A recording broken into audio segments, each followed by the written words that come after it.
Facebook के ads run कर रहे हैं और आप सिर्फ इंटरेस्ट टारगेटिंग की मदद से ही आप लीड या सेल्स लेना चाहते हैं तो यकीनन हर बार ये आपको काम नहीं देने वाला। आज के इस वीडियो में आपको बताऊंगा कि इंटरेस्ट टारगेटिंग, डेमोग्राफिकल टारगेटिंग या फिर आप अगर बिहेवियरल टारगेटिंग करते हैं तो इससे आपको क्या रिजल्ट्स मिलने वाले हैं। इसके अलावा भी कुछ ऐसे एस्पेक्ट्स हैं कि जिनकी मदद से आप इससे और अच्छे रिजल्ट्स ले सकते हैं। तो इस वीडियो को आपने कंप्लीट देखना है। अस्सलाम वालेकुम व्यूअर्स, मैं हूं सलीम रज़ा हैकल। आप तमाम व्यूअर्स को डिजिटल हैकल यूट्यूब चैनल के ऊपर वेलकम करता हूं। दोस्तों, फेसबुक एड्स आप रन करते हैं और आप हर बार इंटरेस्ट ही को टारगेट करते हैं तो आज की इस वीडियो में आपको कुछ अमेजिंग सिखाने वाला हूं ताकि आपको एक नेक्स्ट लेवल का एक्सपीरियंस मिले और आप उन टारगेटिंग के फैक्टर्स को भी इस्तेमाल कर सकें। ठीक है, तो जैसा कि आप जानते हैं कि हम लोग अगर हाई बजट के ऊपर एड्स रन करते हैं, जैसे कि मैं अपने क्लाइंट्स के एड्स के ऊपर काम करता हूँ, स्ट्रेटजी डिराइव करता हूँ, या फिर जो भी बड़ा मार्केटर होता है वो हमेशा इंटरेस्ट को टारगेट नहीं करता। वो कभी कभी टेस्टिंग के लिए या फिर कोई स्पेसिफिक नीश ऐसी हो कि जो इंटरेस्ट बेस्ड टारगेटिंग को ज़्यादा रिलेट करती हो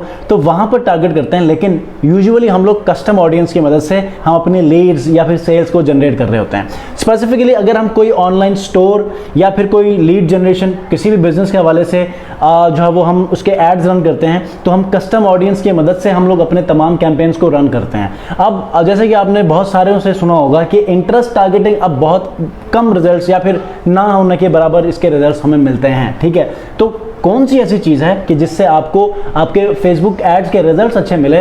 दैट इज़ कस्टम ऑडियंस। अब कस्टम ऑडियंस के अंदर भी आपको मल्टीपल चीज़ें मिलती हैं। इसके अलावा आप लोग लोकलाइक ऑडियंस का भी इस्तेमाल कर सकते हैं, रीटारगेटिंग का इस्तेमाल भी कर सकते हैं। लेकिन कस्टम ऑडियंस बनाएंगे तो इससे आपको बहुत अच्छा जो है वो रिस्पॉन्स भी मिलेगा, अच्छा एक्सपीरियंस भी आपको मिलेगा। हो सकता है फर्स्ट टाइम ये आपको अच्छा रिस्पॉन्स ना दे, लेकिन ऑनवर्ड आपको अच्छे रिजल्ट्स मिलेंगे। अब इसकी एग्जाम्पल दे देता हूँ। अब आप लोगों में से बहुत सारे लोग ये सवाल पूछेंगे यकीनन कि हमारे पास तो कोई प्रीवियस कोई हिस्ट्री नहीं है, कोई पिक्सल नहीं है, कोई कस्टमर की लिस्ट नहीं है, तो कैसे करें?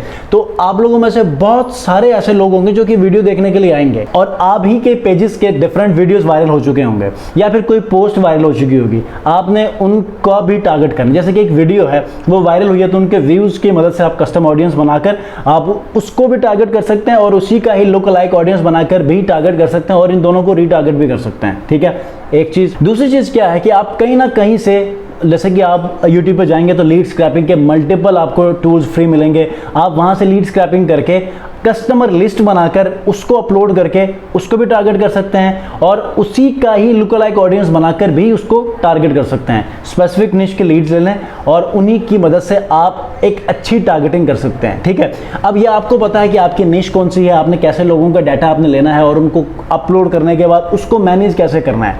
अगर आपको आपके अपने डाटा को मैनेज करना जिस दिन आ गया ना तो वहाँ पर आप एक अच्छी कैंपेन रन करने में कामयाब होंगे। ये जो जितने भी बड़े बड़े जो मार्केटर्स हैं वो बड़े बड़ी एजेंसीज को, बड़े बड़े फर्म्स को, ऑर्गेनाइजेशंस को, कंपनीज को जो लीड जनरेशन की सर्विस देते हैं या फिर वो सेल्स की सर्विस देते हैं वो इसी के ऊपर खेलते हैं। ठीक है, मिसाल के तौर पर वीडियो वायरल हुई है तो पहले 2 सेकंड्स तक जिन्होंने देखे उनको टारगेट कर लें, 1 मिनट तक वीडियो जिन्होंने देखे उनको भी अलग से टारगेट कर लो। पिक्सल की बात कर लें, यहाँ पर पिक्सल भी इसी का ही एक पार्ट है।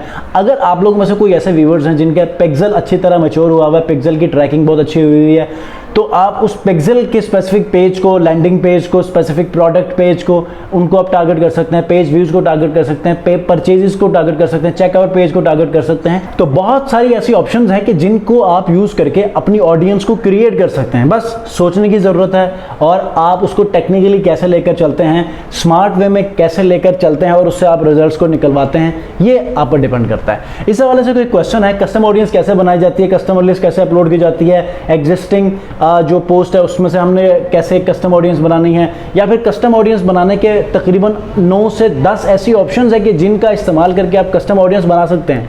वो कैसे काम करती है? अगर इस हवाले से कोई क्वेश्चन है तो आप कमेंट में ज़रूर पूछिए और नेक्स्ट में मिलते हैं। अपना बहुत ख्याल रखिए। अल्लाह हाफ़िज़।